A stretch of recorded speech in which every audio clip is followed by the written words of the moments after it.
สบายดีก็สุขุสุขคนเด้อมื้อนี้พาพี่น้องเขากล้วยแล้วจ้าสบายดีตอนเที่ยงๆเด้อพี่น้องเด้อพาพี่น้องมาแกงหน่อไม้เที่ยงนี่หน่อไม้ของเฮาก็กำลังขุ่นแล้วตอนแกงทวิตบ่ได้ถ่ายให้เบิ่งเพราะว่าฝนตกแห้งๆงั้นพี่น้องบ่ได้ยินเสียงบ่ได้ยินแต่เสียงฝนเนาะก็เลยเนี่ยนี่กำลังหมอกกำลังนุ่งกดเอาก็ใส่ปลาแดกก็เป็นนวลลงไปแล้วตะไคร้ของเราสวยๆเลย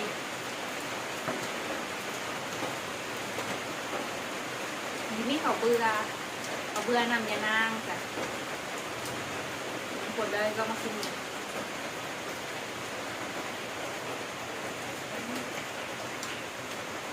ใส่ปลาแดกดึงลงไปน้ำนึงให้หน่อยด้วย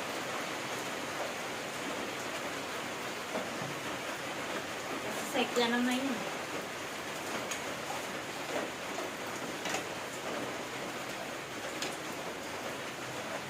เท่ากับที่เขาน้ำใหม่ไปน้ำเกลือพี่น้อง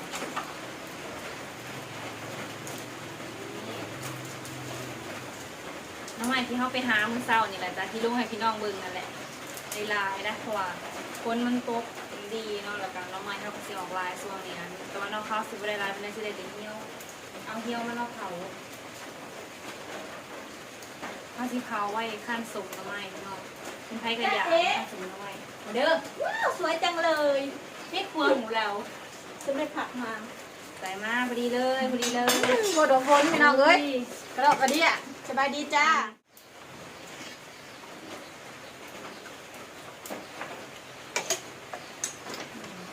เปื่อนกระดอกกระเดี่ยนอกเขาตัวหนึ่งนั่นแสบบนตุ่มกระไดตัวอันมังฟ้าหินน่ะมีโอกาสให้ออกไปเพื่อนเลยฝนก็ได้ได้แล้วสีขาวแจงฝนใส่เป็นใบกันเด้อไปกับแจงฝนไปอะไรกันนะว่ามาเขาเพื่อนนี่ก็เขาตกลงกับยี่แม่เดี๋ยววันอื่นเพื่อนกระดกกระเดี่ย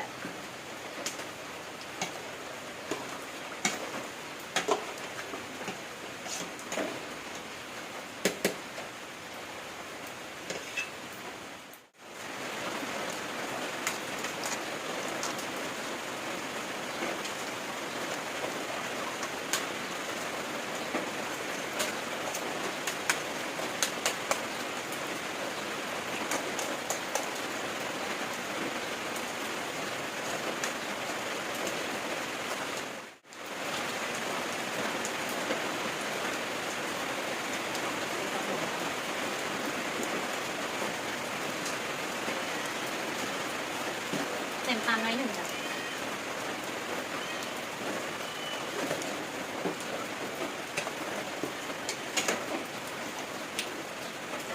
เป็นน้ำใหม่ที่เผาแล้วเอาเผาไว้สุกเอาไว้พันสุ่มเนาะเดี๋ยวกินต่อไปสิพันสุ่มน้ำใหม่ที่เบิ่งเด้อนะเบิ่งแซ่บอะไรก็แซ่บพันสุ่มน้ำใหม่มาพี่น้องเคยกินมาสุ่มน้ำใหม่แซ่บอะไรแต่บางคนเคยกินเอาลองไปพันดูหน่อย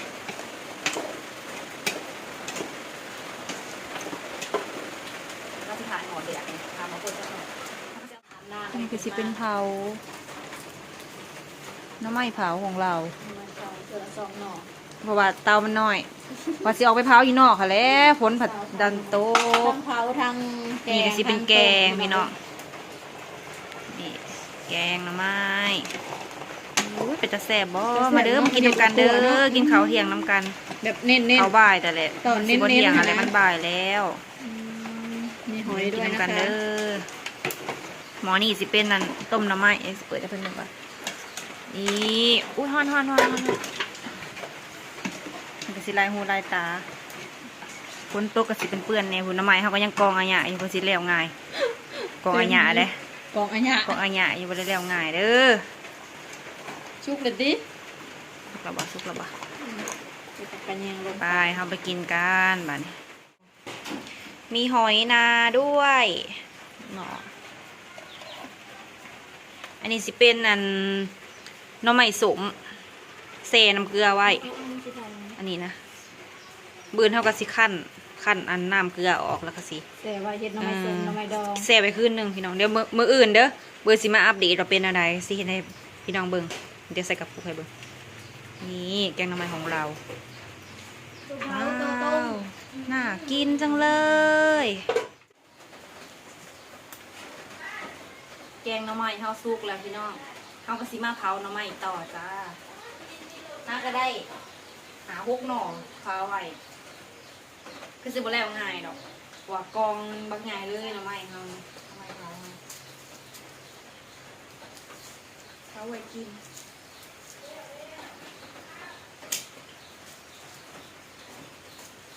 ตั้งนานย่อพระเขาไปแล้วแสดงที่เผาหน่อไม้สิก่อนได้สิบกินนะจ๊ะยังเป็นไม้พี่ดาวเอาหอยกับอันยอดพักมาใส่เก็บหน่อไม้เขาไป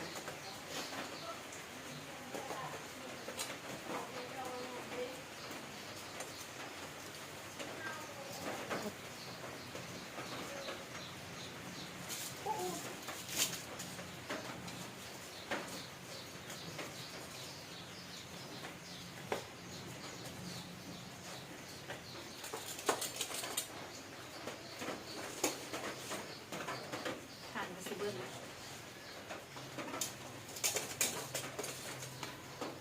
อันนี้สิเป็นเตาพื้นข้าวเตาพื้นกับเตาถ่านนี่เผาแล้วก็สิออกมาหน้าตามาประมาณนี้แหละพี่น้องนี่เลยเขาเผาแล้วเขาก็สิแกะแล้วก็เอามาเขียนแล้วก็สิมาต้มแล้วก็เขาจะเอาไปสุกก็ได้เอาไปขั้นสุกก็ได้แต่อันนี้จะเอาไปขั้นสุกนะคะเก็บไว้สุกนิดจักหน่อยถ้าทิ้งไว้ประมาณหาคุกมือนะแซ่บถ้ากินตอนนี้เลยเป็นสิคมมาต้มนี่โค้ม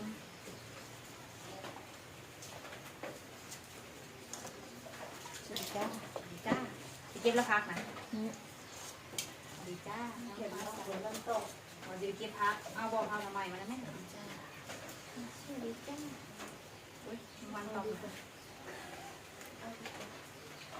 า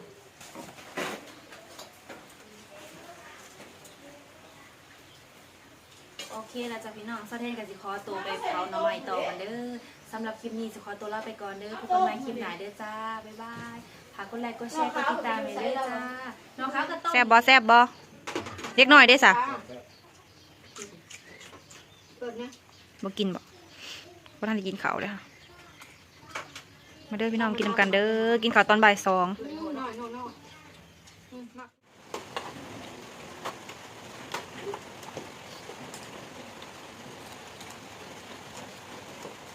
บอกบอกบอกแบบ